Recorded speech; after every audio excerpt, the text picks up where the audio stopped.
Hi students, welcome to commerce tutorial. ഇന്ന് നമ്മൾ discuss ചെയ്യാൻ പോകുന്നത് ബാങ്കിങ് ആൻഡ് ഇൻഷുറൻസിലെ സെക്കൻഡ് പാർട്ടായ ടൈപ്സ് ഓഫ് ഡെപ്പോസിറ്റുകളെ കുറിച്ചാണ്.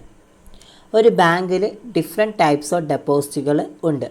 അതിൽ ഓരോ ഡെപ്പോസിറ്റുകളും നമ്മൾ ഡീറ്റെയിൽഡ് ആയിട്ട് ഈ ഒരു വീഡിയോയിൽ ഡിസ്കസ് ചെയ്യുന്നുണ്ട്. അതിൽ ഫസ്റ്റ് വണ്ണാണ് സേവിങ് ബാങ്ക് അക്കൗണ്ട് അഥവാ saving bank deposits.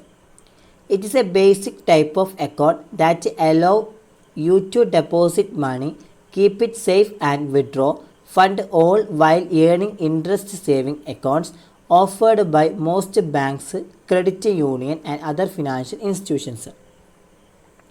Saving bank account അഥവാ സേവിങ് ബാങ്ക് ഡെപ്പോസിറ്റ് എന്ന് പറഞ്ഞു കഴിഞ്ഞാൽ മിക്ക ബാങ്കുകളും ക്രെഡിറ്റ് യൂണിയനുകളും അതുപോലെ തന്നെ മറ്റ് ഫിനാൻഷ്യൽ ഇൻസ്റ്റിറ്റ്യൂഷനുകളും വാഗ്ദാനം ചെയ്യുന്ന ഇൻട്രസ്റ്റ് ലഭിക്കാൻ അക്കൗണ്ടുകൾ നേടുന്നതിനിടയിൽ എമൗണ്ട് ഡെപ്പോസിറ്റ് ചെയ്യുന്നതിനും അത് സുരക്ഷിതമായിട്ട് സൂക്ഷിക്കുന്നതിനും ഫണ്ട് പിൻവലിക്കാനും നിങ്ങളെ അനുവദിക്കുന്ന ഒരു അടിസ്ഥാന തരം അക്കൗണ്ടാണ് സേവിങ് ബാങ്ക് അക്കൗണ്ട് എന്ന് പറയുന്നത്. ഈ സേവിങ് ബാങ്ക് അക്കൗണ്ടിന് നിരവധി സവിശേഷതകളുണ്ട്. ഒന്നാമത്തെ ടു പ്രൊമോട്ട് സേവിങ്സ് എന്ന് വെച്ച് കഴിഞ്ഞാൽ സേവിങ് ഹാബിറ്റ്സ് പ്രൊമോട്ട് ചെയ്യുക അഥവാ പ്രോത്സാഹിപ്പിക്കുക. രണ്ടാമത്തത് there is no restriction on the number and amount of deposits. Saving bank അക്കൗണ്ടിൻ്റെ കേസിൽ യാതൊരു തരത്തിലുമുള്ള റെസ്ട്രിക്ഷൻസും ഇല്ല. എന്തിൻ്റെ കാര്യത്തിൽ? എമൗണ്ട് ഡെപ്പോസിറ്റ് ചെയ്യുന്നതിൻ്റെ കാര്യത്തിൽ. എത്ര എമൗണ്ട് വേണമെങ്കിലും ഡെപ്പോസിറ്റ് ചെയ്യാൻ സാധിക്കും. Next, withdrawals are allowed subject to certain restrictions എന്ന് വെച്ച് കഴിഞ്ഞാൽ സേവിങ് ബാങ്ക് അക്കൗണ്ടിൽ ചില റെസ്ട്രിക്ഷൻസുകൾക്ക് വിധേയമായിട്ട് വിഡ്രോ ചെയ്യാൻ സാധിക്കും. സേവിങ് ബാങ്ക് അക്കൗണ്ടിൽ ചില റെസ്ട്രിക്ഷൻസുകൾക്ക് വിധേയമായിട്ട് നമുക്ക് എമൗണ്ട് വിഡ്രോ ചെയ്യാൻ സാധിക്കും എന്നാണ് പറയുന്നത്. Next, it is a continuous nature. Saving bank account എന്ന് പറയുന്നത് ഒരു കണ്ടിന്യൂസ് നാച്ചറാണ്. There is no maximum period of holdings.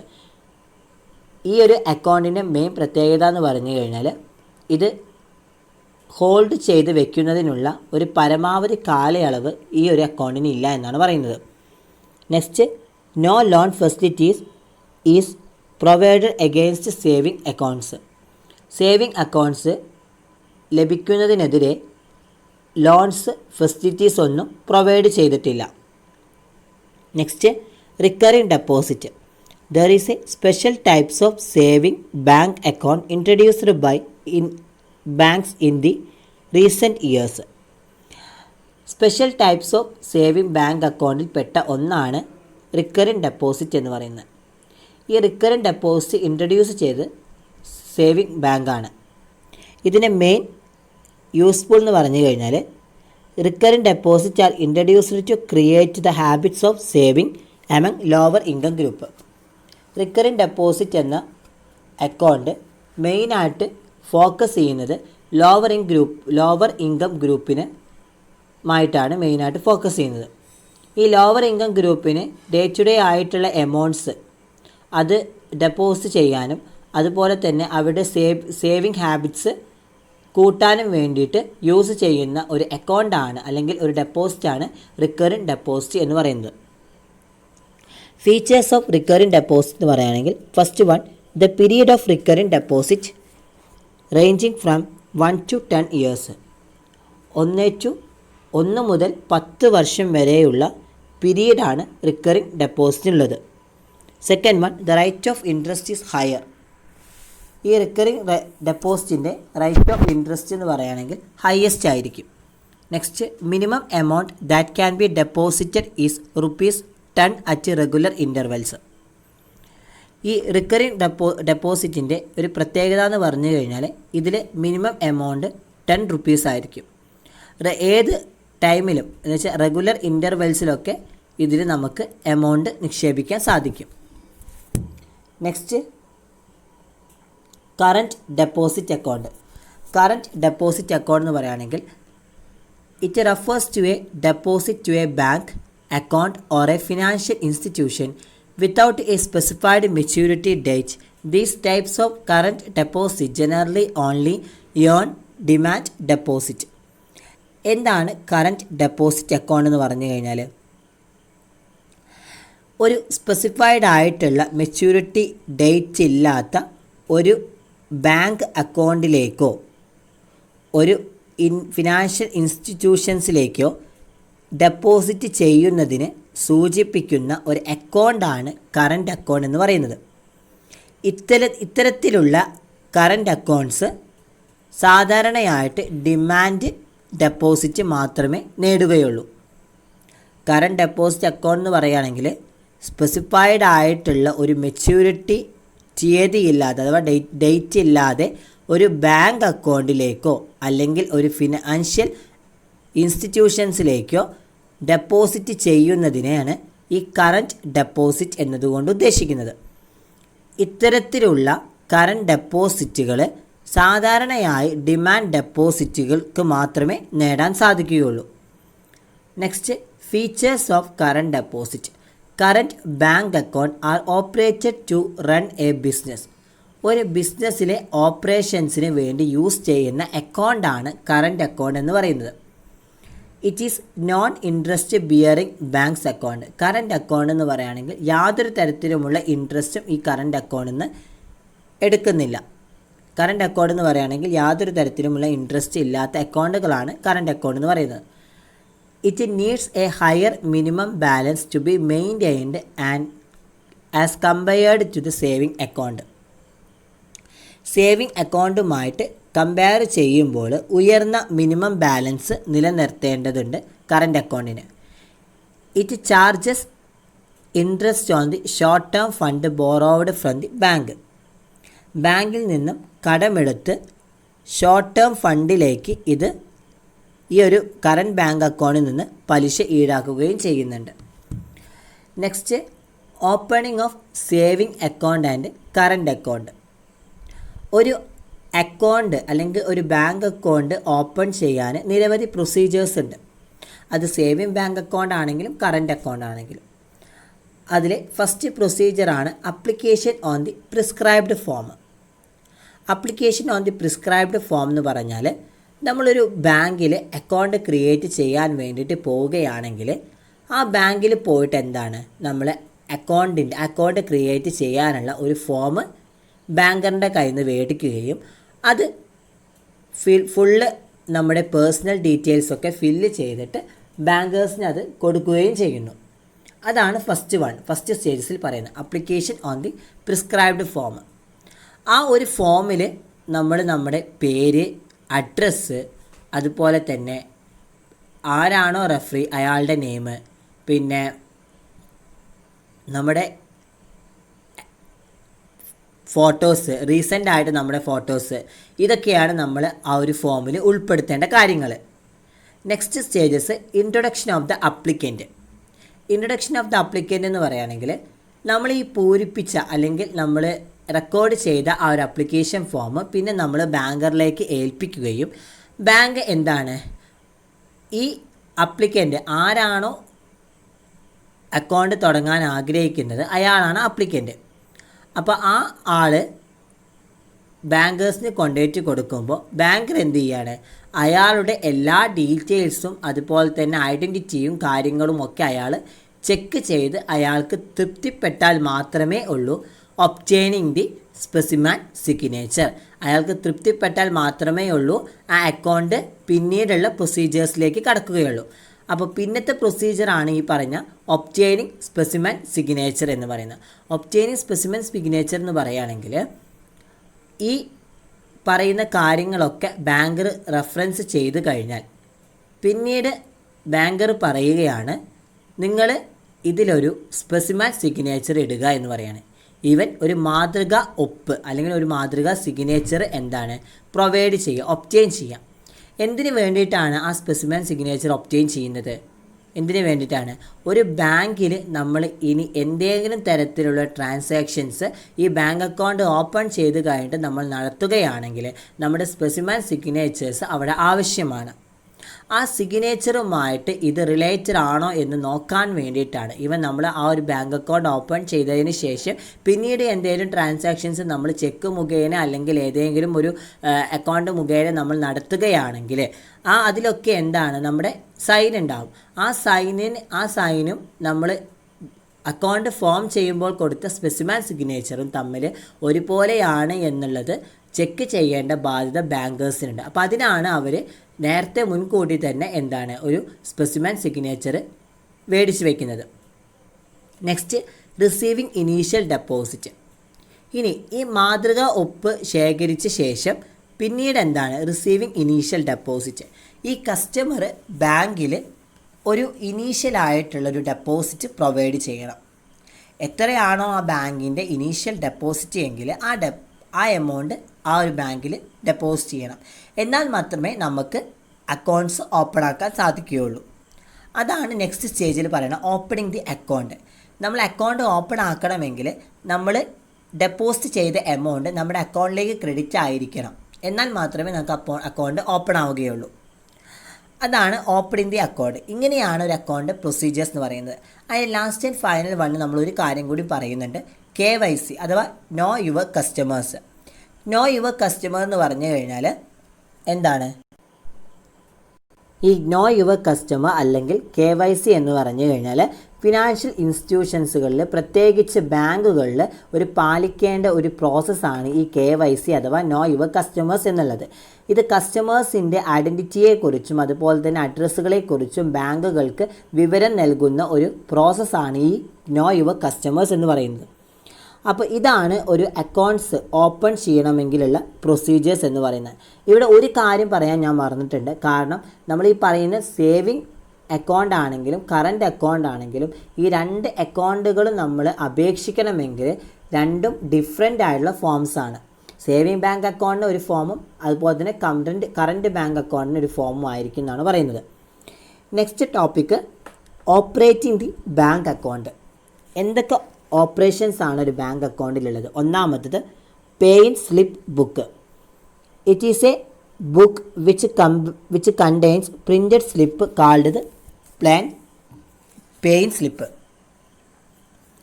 Paying slip book എന്ന് പറഞ്ഞാൽ it is a book which contains printed slip called pay in slip.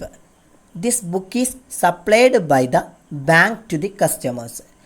This document is used to deposit cash, check, draft, bill, etc. to the credit of his account.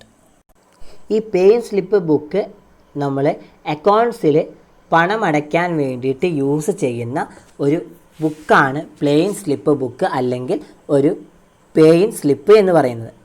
ഈ paying slip printed ഫോമിലായിരിക്കും ഉണ്ടായിരിക്കുന്നത്. ഇത് ഒരു ബുക്കായിട്ട് bankers കസ്റ്റമേഴ്സിന് provide ചെയ്യുന്നുണ്ട്. അവൻ്റെ അക്കൗണ്ടിൻ്റെ ക്രെഡിറ്റിലേക്കാണ് amount, cheque, draft bill തുടങ്ങിയവ ഡെപ്പോസിറ്റ് ചെയ്യാൻ വേണ്ടിയിട്ടാണ് ഈ ഒരു സ്ലിപ്പ് നമ്മൾ യൂസ് ചെയ്യുന്നത്. Next, cheque book. A customer is also provide with a cheque book to operate his account. It contains 10 to 20 blank check leaves serially numbered. It is used to withdraw money from current and saving bank account. Check book എന്ന് പറഞ്ഞാൽ ഒരു കസ്റ്റമേഴ്സിന് തൻ്റെ account പ്രവർത്തിപ്പിക്കുന്നതിന് ഒരു check book നൽകുകയും ചെയ്യുന്നുണ്ട്. ഇതിൽ 10 അല്ലെങ്കിൽ 20 ബ്ലാങ്ക് ചെക്കുകൾ ഈ ഒരു ബുക്കിൽ അടങ്ങിയിട്ടുണ്ടാവും. കറൻറ്റ് സേവിങ് ബാങ്ക് അക്കൗണ്ടിൽ നിന്ന് പണം ഇതിലൂടെ നമുക്ക് പിൻവലിക്കാൻ സാധിക്കും. അതിന് വേണ്ടിയിട്ട് എന്ന് വെച്ച് കഴിഞ്ഞാൽ കറൻറ്റ് സേവിങ് ബാങ്ക് അക്കൗണ്ടിൽ നിന്ന് എമൗണ്ട് പിൻവലിക്കാൻ വേണ്ടിയിട്ട് യൂസ് ചെയ്യുന്ന ഒരു ബുക്കാണ് ചെക്ക് ബുക്ക് എന്ന് പറയുന്നത്. Next, passbook. It is a small book issued by a bank issued banker to his customer to record all dealings between them. It is a copy of the customer account in the bank ledger. It contains the particular of the customer bank transaction as record in the bank ledger. Passbook എന്ന് പറഞ്ഞാൽ നമ്മൾ പറഞ്ഞ അക്കൗണ്ടിലുള്ള എല്ലാ പ്രൊസീജിയേഴ്സും കഴിഞ്ഞാൽ നമുക്ക് bankers provide ചെയ്ത് തരുന്ന ഒരു ബുക്കാണ് പാസ്ബുക്ക് എന്ന് പറയുന്നത്. ഈ പാസ്ബുക്കിൽ നമ്മുടെ അക്കൗണ്ട് ഡീറ്റെയിൽസും കാര്യങ്ങളും ഒക്കെ ഉണ്ടായിരിക്കും. നമ്മൾ ഒരു നമ്മുടെ അക്കൗണ്ടിൽ നിന്ന് എന്തെങ്കിലും ഡെപ്പോസിറ്റ് ചെയ്യുകയോ നമ്മുടെ അക്കൗണ്ടിലേക്ക് എന്തെങ്കിലും ഡെപ്പോസിറ്റ് ചെയ്യുകയോ അതുപോലെ തന്നെ നമ്മുടെ അക്കൗണ്ടിൽ നിന്ന് ആർക്കെങ്കിലും ട്രാൻസാക്ഷൻസ് അങ്ങോട്ട് കൊടുക്കുകയോ അല്ലെങ്കിൽ ആർക്കെങ്കിലും നമ്മൾ ട്രാൻസ്ഫർ ചെയ്ത് കൊടുക്കുകയോ ചെയ്യുന്ന എല്ലാവിധ കാര്യങ്ങളും ഒരു ലെഡ്ജർ ഫോമിലായിട്ട് നമ്മൾ ബാങ്കേഴ്സ് എൻട്രി ചെയ്യുന്ന ഒരു ബുക്കാണ് ഈ പറയുന്ന പാസ്ബുക്ക് എന്ന് പറയുന്നത്. മാനുവലായിട്ട് എൻട്രി ചെയ്യുന്ന ബുക്ക് എന്ന് വെച്ച് കഴിഞ്ഞാൽ നമുക്ക് പ്രൊവൈഡ് ചെയ്യുന്ന പാസ്ബുക്കിൽ നമ്മുടെ ഫോട്ടോസ് അതുപോലെ തന്നെ നമ്മുടെ അക്കൗണ്ട് നമ്പേഴ്സ് എല്ലാ ഡീറ്റെയിൽസും നമ്മുടെ പാസ്ബുക്കിൽ ഉണ്ടായിരിക്കും. ഈ പാസ്ബുക്ക് എന്തിനാണ് യൂസ് ചെയ്യുന്നത് വെച്ച് കഴിഞ്ഞാൽ നമ്മൾ ഏത് വഴിയിലൂടെയും നമ്മൾ എമൗണ്ട് പിൻവലിക്കണമെങ്കിൽ നമ്മൾ ഒരു ബാങ്കിലേക്ക് പോയിട്ട് നമ്മൾ ഒരു പേയിങ് സ്ലിപ്പിലൂടെ നമുക്ക് എമൗണ്ട് പിൻവലിക്കാനും ഒക്കെ അവിടെ ഈ ബാങ്കിൻ്റെ പാസ്ബുക്ക് ആവശ്യമാണ്. ഈ പാസ്ബുക്ക് ആവശ്യമുള്ളത് കൊണ്ട് തന്നെ നമ്മൾ എത്രയാണോ എമൗണ്ട് പിൻവലിച്ചത് ആ എമൗണ്ടിൻ്റെ എല്ലാ കാര്യങ്ങളും ഈ പാസ്ബുക്കിലാണ് റെക്കോർഡ് ചെയ്ത് വയ്ക്കുക. അതുകൊണ്ട് തന്നെ പാസ്ബുക്കിൽ മെയിനായിട്ട് ഓൾ ട്രാൻസാക്ഷൻസ് നമ്മുടെ ബാങ്കുമായിട്ട് റിലേറ്റഡ് ആയിട്ട് നമ്മൾ നടത്തിയ എല്ലാ ട്രാൻസാക്ഷൻസിലും പാസ്ബുക്കിൽ എൻ്റർ ചെയ്യാൻ സാധിക്കും. അങ്ങനെ എൻ്റർ ചെയ്യുന്ന ഒരു ബുക്കാണ് പാസ്ബുക്ക് എന്ന് പറയുന്നത്. നെക്സ്റ്റ് ടൈപ്സ് ഓഫ് ഡെപ്പോസിറ്റ് ആണ് fixed deposit account. Under fixed deposit account money is deposited for a fixed period, say 6 months, 1 year, 5 years or even 10 years. The money deposited in this account cannot be withdrawn before the expiry of the period. Fixed deposit account എന്ന് പറയുകയാണെങ്കിൽ ഒരു നിശ്ചിത കാലയളവിൽ നമ്മളുടെ amount deposit ചെയ്യുന്ന അക്കൗണ്ടാണ് fixed deposit account എന്ന് പറയുന്നത്. അതായത് 6 മാസമോ അല്ലെങ്കിൽ 1 വർഷം, 5 വർഷം അല്ലെങ്കിൽ 10 വർഷം ഇങ്ങനത്തെ പീരീഡ്സുകളിലാണ് നമ്മൾ ഫിക്സഡ് ഡെപ്പോസിറ്റിൽ എമൗണ്ട് നിക്ഷേപിക്കുന്നത്. ഈ അക്കൗണ്ടിൽ നിക്ഷേപിച്ച എമൗണ്ടിൻ്റെ കാലാവധി അവസാനിക്കുന്നതിന് മുമ്പ് തന്നെ പിൻവലിക്കാൻ കഴിയില്ല. ഈ അക്കൗണ്ടിൻ്റെ വേറൊരു പ്രത്യേകതയാണ്, നമ്മളിപ്പോൾ 5 വർഷത്തിലാണ് ഒരു 6 ലക്ഷം രൂപ നമ്മൾ ഫിക്സഡ് ഡെപ്പോസിറ്റ് ചെയ്തിട്ടുണ്ടെങ്കിൽ ആ 5 വർഷം കഴിയാതെ അതിൻ്റെ ഇടയിൽ നമുക്ക് ആ എമൗണ്ട് പിൻവലിക്കാൻ സാധിക്കില്ല. അപ്പോൾ ഫിക്സഡ് ഡെപ്പോസിറ്റ് എന്ന് പറയുകയാണെങ്കിൽ ഒരു സ്ഥിര ഡെപ്പോസിറ്റ് അക്കൗണ്ട് അല്ലെങ്കിൽ സ്ഥിര നിക്ഷേപ അക്കൗണ്ടാണ് ഫിക്സഡ് ഡെപ്പോസിറ്റ് അക്കൗണ്ട് എന്ന് പറയുകയാണെങ്കിൽ അത് നിശ്ചിത കാലയളവിലേക്ക് മാത്രമേ ഉള്ളൂ ഈ ഫിക്സഡ് ഡെപ്പോസിറ്റ് നമുക്ക് പിൻവലിക്കാൻ നിശ്ചിത കാലയളവിലേക്ക് മാത്രമേ നമുക്ക് ഈ എമൗണ്ട് ഡെപ്പോസിറ്റ് ചെയ്യാൻ സാധിക്കൂ. 6 മാസമോ അല്ലെങ്കിൽ 1 വർഷമോ അല്ലെങ്കിൽ 5 വർഷമോ അതുമല്ലെങ്കിൽ 10 വർഷം വരെ നമുക്ക് ഫിക്സഡ് ഡെപ്പോസിറ്റ് ചെയ്യാമെന്നാണ് പറയുന്നത്. Next advantages of fixed deposit. First higher rate of interest. ഇതിൻ്റെ റേറ്റ് ഓഫ് ഇൻട്രസ്റ്റ് ഹയസ്റ്റ് ആയിരിക്കും. Next it guarantee a high as well as steady income to the depositor.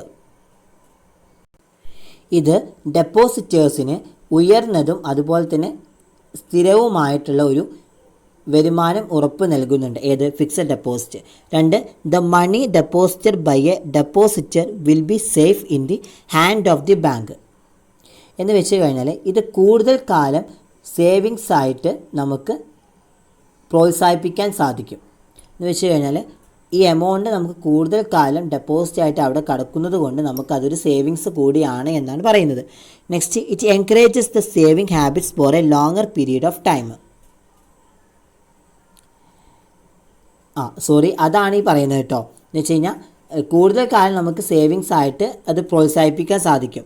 മറ്റേത് പറഞ്ഞു കഴിഞ്ഞാൽ the money deposited by a depositor will be safe in the hand of the bank എന്ന് പറയുകയാണെങ്കിൽ ഒരു ഡെപ്പോസിറ്ററിനെ നിക്ഷേപിക്കുന്ന പണം ബാങ്കിൻ്റെ കയ്യിൽ തന്നെ സുരക്ഷിതമായിരിക്കും എന്നാണ് പറയുന്നത്. ആരാണോ നമ്മൾ ഫിക്സഡ് ഡെപ്പോസിറ്റ് ചെയ്തത് ആ ഡെപ്പോസിറ്റ് ചെയ്ത ആളെയാണ് ഡെപ്പോസിറ്റർ എന്ന് പറയുന്നത്. ആ ഡെപ്പോസിറ്റർ നിക്ഷേപിക്കുന്ന പണം എത്രയാണോ എമൗണ്ട് നമ്മൾ നിക്ഷേപിച്ചത് അത് ബാങ്കിൻ്റെ ഹാൻഡിലായിരിക്കും അല്ലെങ്കിൽ ബാങ്കിൻ്റെ കയ്യിലായിരിക്കും ഉണ്ടാവുക. അതുകൊണ്ട് തന്നെ അത് സെക്യൂർഡ് ആയിരിക്കും എന്നാണ് പറയുന്നത്. Next fixed deposit indirectly boost economic development of the country. Fixed deposit എന്ന് പറയുകയാണെങ്കിൽ ഇൻഡയറക്ട്ലി നമ്മുടെ രാജ്യത്തിൻ്റെ ഫിനാൻഷ്യൽ അഥവാ എക്കണോമിക് ഡെവലപ്മെൻറ്റ്സിന് ആക്കം കൂട്ടുകയും ചെയ്യുന്നുണ്ട്.